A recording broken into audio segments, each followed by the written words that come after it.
Michael, I need to talk to you for a second. On my way to the site, I was stopped by Elizabeth, the department head. Yes, what is it? It was rare for Elizabeth to approach me, so I replied, bewildered. This isn't something to discuss here. Come to the conference room. Following her to the conference room, we sat down facing each other. Sorry, but you're fired. We've hired an employee with a higher education. I was speechless at the sudden announcement of being fired. My name is Michael Parker. I'm an engineer managing the company's distribution system. You're a middle school dropout, aren't you? I wonder about a company that entrusts the management of its logistics system to a dropout. Angered by Elizabeth's words, I retorted. Does education really matter when it comes to managing?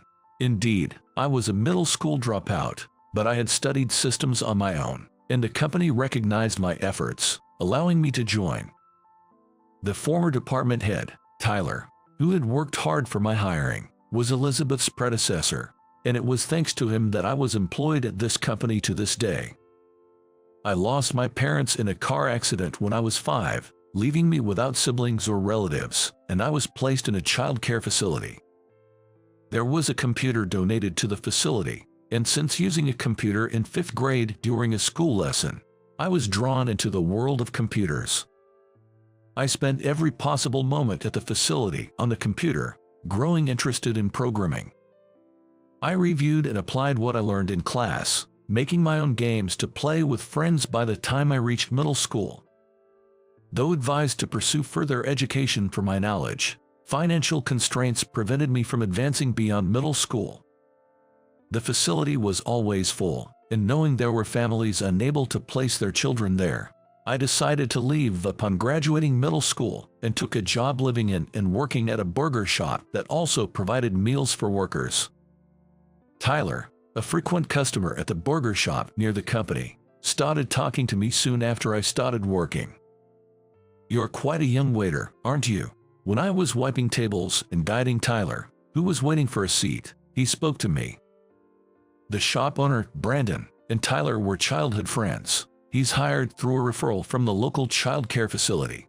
He's surprisingly knowledgeable about computers. He's even keeping the books on a computer, showing profits from sales at a glance. It's interesting to see which menu items are popular and the profit margins for each. Though, it's a bit annoying to find out things we'd rather not know. He laughed. Tyler, intrigued by my computer skills, said, "That's impressive. Our company is considering systematizing our logistics department. Computers are becoming a must-have, and without them, we can keep up with management. Even if you're busy, keep studying. If you're still studying computers at 18, we'll take you in at our company." By that time, I was hoping to leave the shop to him and take it easy. Well, working for Tyler's company will probably offer him a better future. Michael, give it a try. Brandon encouraged me. Both the facility and school recognized my computer skills, and I was glad to be acknowledged. When Tyler mentioned the logistics system, my salary was low and I didn't have much money to spare, but I saved up to buy a computer and spent any free time I had studying programming on it. Learning that tablets could speed up ordering and automate sales tallying, I programmed a system, bought a used cell phone to use as a tablet for orders, and tested it. I showed this to Tyler and received advice, improving the program. The shop, despite its old appearance, underwent high-tech upgrades, attracting visitors, including those from system-related companies. Brandon supported my experiments, providing money and time, allowing me to gain considerable knowledge by the age of 18. Then, Tyler offered, "You've done well to learn so much on your own. Would you like to join our company?" Though I felt guilty leaving the shop after Brandon had been so kind for 3 years, he said, "I didn't teach you to cook because I hoped you'd eventually join Tyler's company. Teaching you how to make burger wouldn't help you as a company employee. It's better not to learn things halfway." The shop is old, and even if someone took it over, it would need to be rebuilt. I don't want to ask that much of anyone. Once you're employed, you'll rent an apartment and live there. This shop will close eventually. Hearing that suddenly made me feel lonely. it was because the place had been like a home to me. If you need a guarantor when renting an apartment, I'll be it. I'll hire someone who seems like they could benefit from this experience. Perhaps from the childcare facility. Come eat here once in a while. Brandon tried to alleviate my guilt. I told Tyler about this, and he said, "That's because you worked hard. I've heard about your efforts from Brandon. Please take care of him. He's been a caring person since he was young."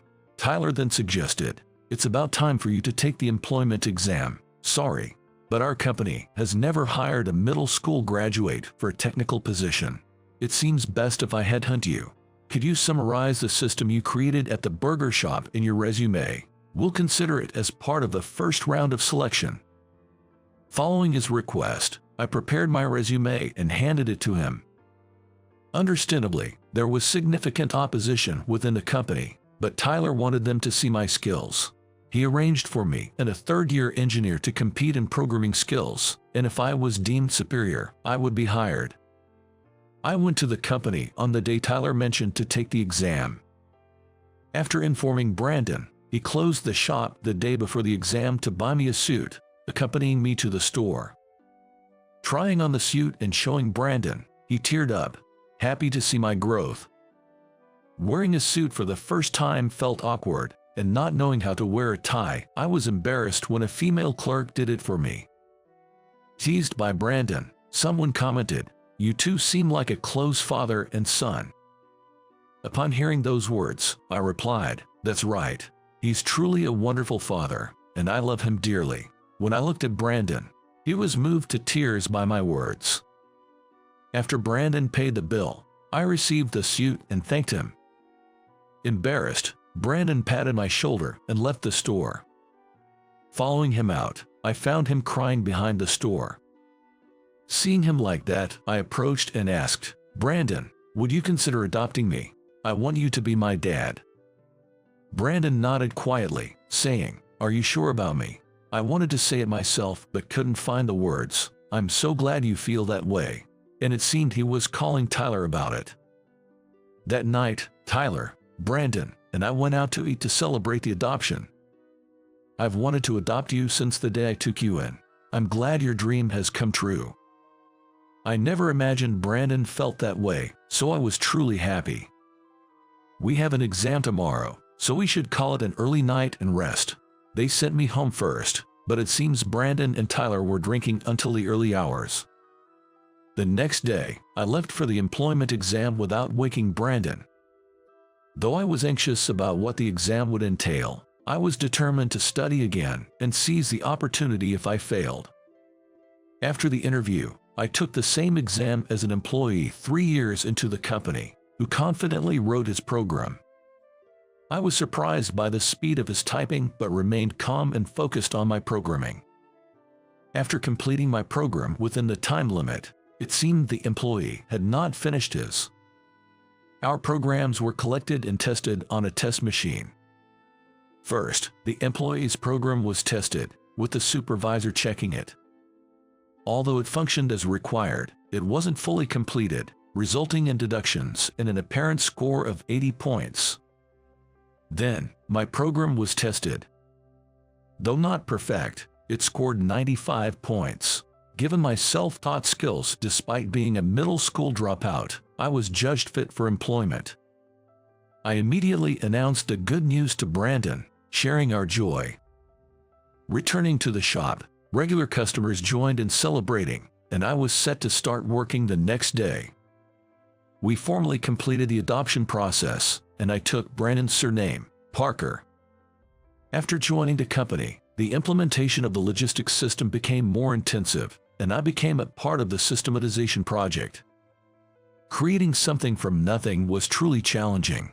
Programming and testing followed by revisions were repeated, sometimes clashing with team members as we pushed forward with the systematization. Eventually, the systematization was successfully launched, achieving significant results. After the project, I was left as the sole person responsible from the start and was tasked with managing the system. As the system went into operation, Tyler retired, having seen it through. "Michael, you did well to launch it. This system will reduce employee workload and errors and cut labor costs. It's a significant advantage for the company. Tyler praised the system's introduction and operation, which was recognized as an achievement. He had been offered a position as an executive but chose to retire and enjoy his post-retirement life. Similarly, Brandon, now my adopted father, passed the burger shop on to a young person from the child care facility and retired. The young person also became part of our family through adoption, giving me a brother. Despite not being biologically related, we took care of our father together. Although Brandon had intended to close the shop, he reluctantly agreed to let my brother take over, secretly pleased. With their burdens lifted, Brandon and Tyler enjoyed their retirement, traveling and playing golf together. After Tyler retired, Elizabeth, who transferred from the sales department, became the head of our department. Elizabeth, who had no understanding of technical matters, often presented me with unreasonable demands, causing frequent conflicts between us. Whenever I refuted her points in meetings, it seemed to hurt her pride. She would leave the meeting room with a flushed face, a situation that worried our colleagues. "Don't embarrass her too much. It's not good for your position. She's trying to make suggestions for the company." They tried to calm me down, but I couldn't stay silent when faced with criticisms of the system we all worked hard to establish.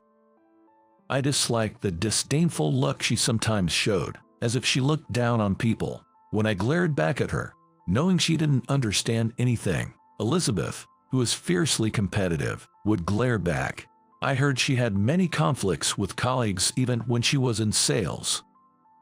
Even after she came to our department and knew I was the most knowledgeable about this system, she refused to acknowledge it.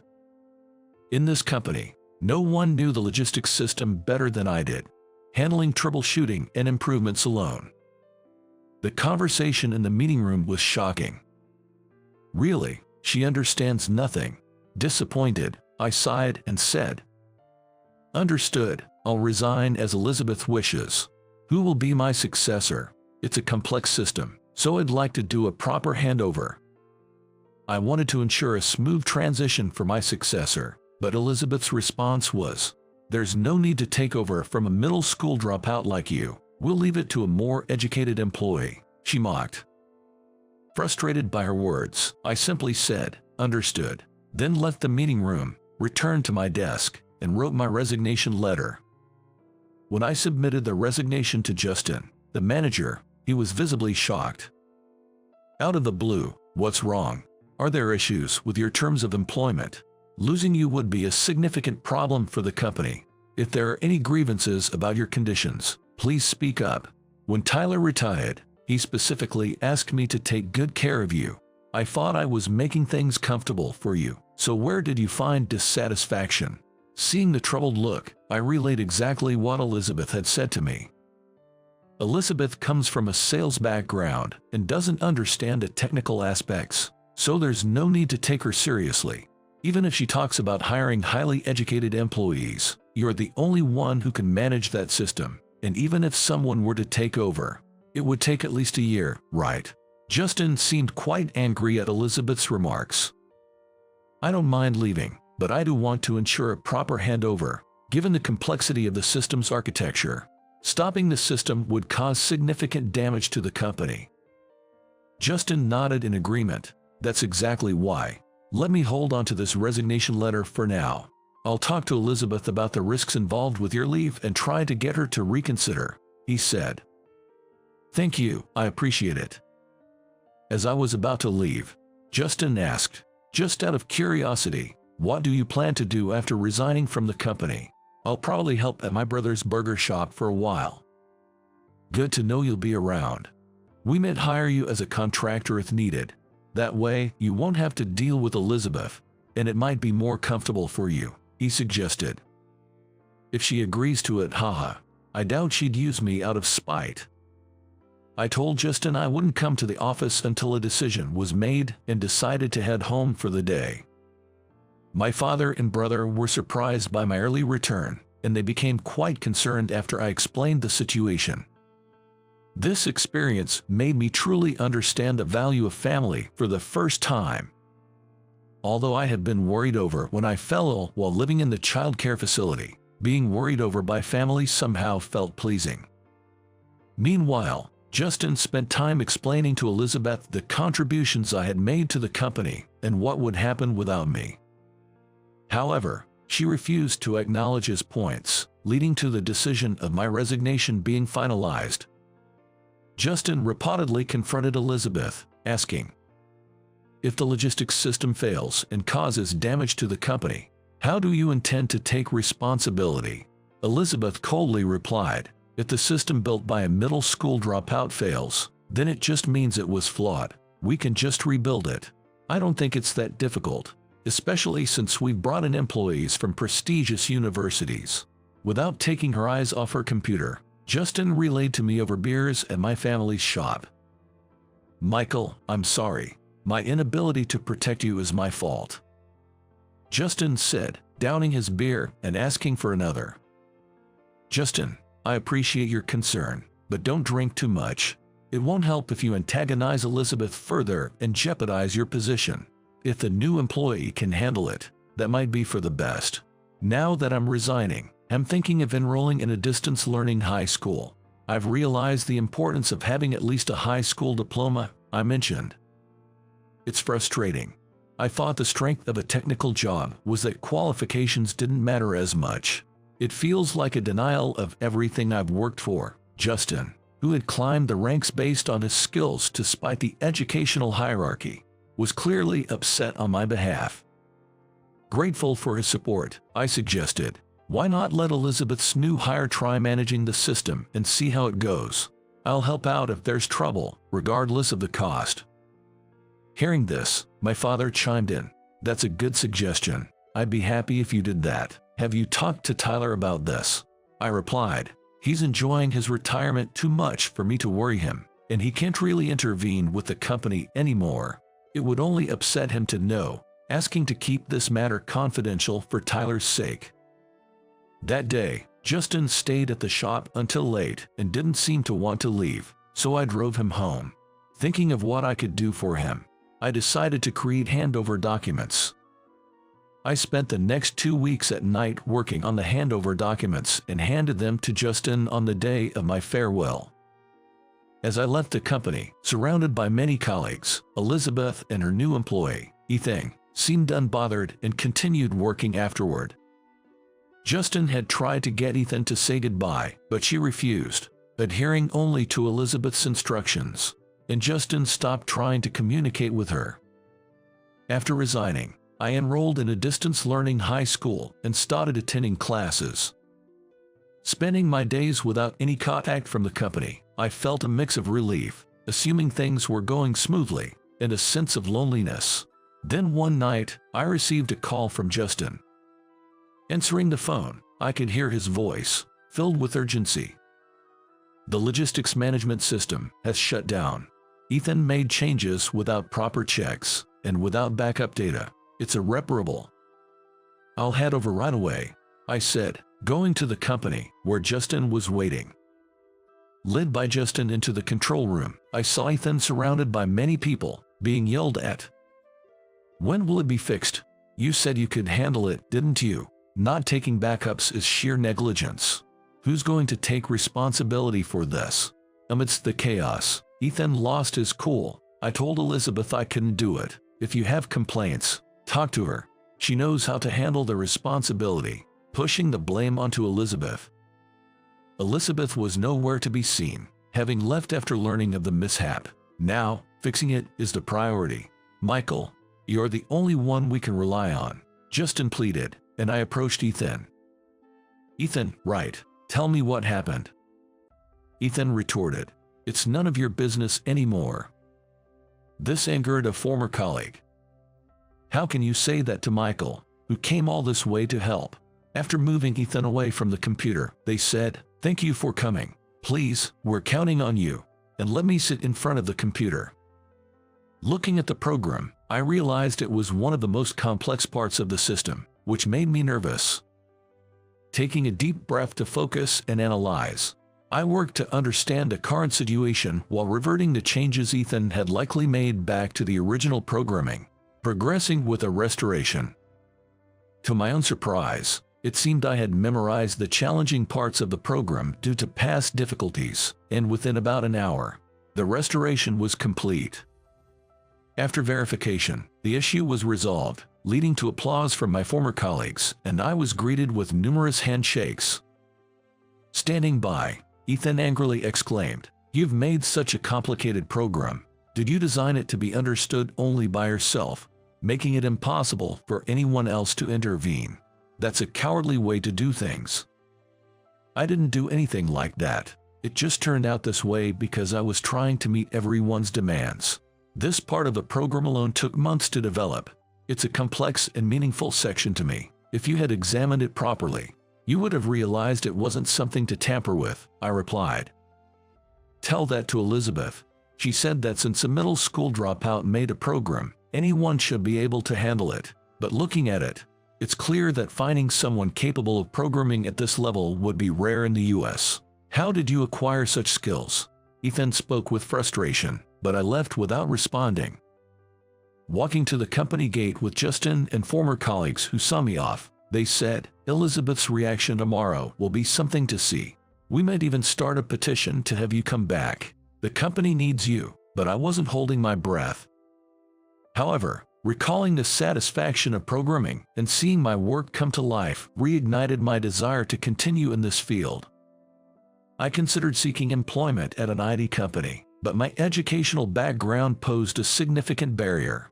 The only connections I had were with my previous employer, and if I wanted to remain in this line of work, returning there seemed like the only option. These thoughts occupied my mind as I lay in bed, staring at the ceiling. As I pondered through the night, dawn broke, leaving me to battle sleep deprivation throughout the day at the shop. That day, Elizabeth showed up at work as if nothing had happened, receiving a report from Ethan. When she found out I had resolved the issue, she reportedly slammed her desk in frustration. Ethan, witnessing this, was taken aback, and it seems a rift developed between them thereafter, leading to a breakdown in communication. The atmosphere within the department also deteriorated, prompting Justin to visit the shop more frequently to vent his frustrations. Next time there's a significant issue with the logistics system, Ethan might quit. He seems to be managing minor troubles, but it's taking too much time, and he feels overwhelmed. His reception among colleagues is poor. Elizabeth has turned a blind eye and stopped addressing Ethan's situation. Maybe she's planning to bring in a new employee. Saying so, he continued to ask for another beer as usual. "What's the best course of action?" I asked. "The best solution would be for you to return and for Elizabeth to be transferred," Justin muttered under his breath. "Demotion might be too harsh. Perhaps a transfer would suffice." With only 3 months until April, Justin considered leaving the company if Elizabeth remained. "How about we start a company together, Michael?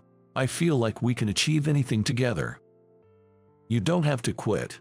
I've thought about starting a business, especially after fixing the system the other day. It felt like I could still do it and wanted to test my skills. But with my educational background and no connections locally, it seems like returning to my previous employer might be my only option." My father, who rarely interjected, encouraged me. "Why are you so hung up on that? Go out there and test your skills. There's always someone better, and that's how you grow. Even if your educational background follows you, it doesn't matter if you're working for yourself. There's nothing to lose." Inspired by his words, I resolved. "All right, Father, I'll give it a try." "Good. If you're going places, get your driver's license first." "What about high school?" "Maybe I'll get the license first. Educational background doesn't matter if I'm working for myself," I concluded. As my father and I got excited about the prospects, Justin playfully protested being left out. "Hey, I was the one who brought it up, so include me too."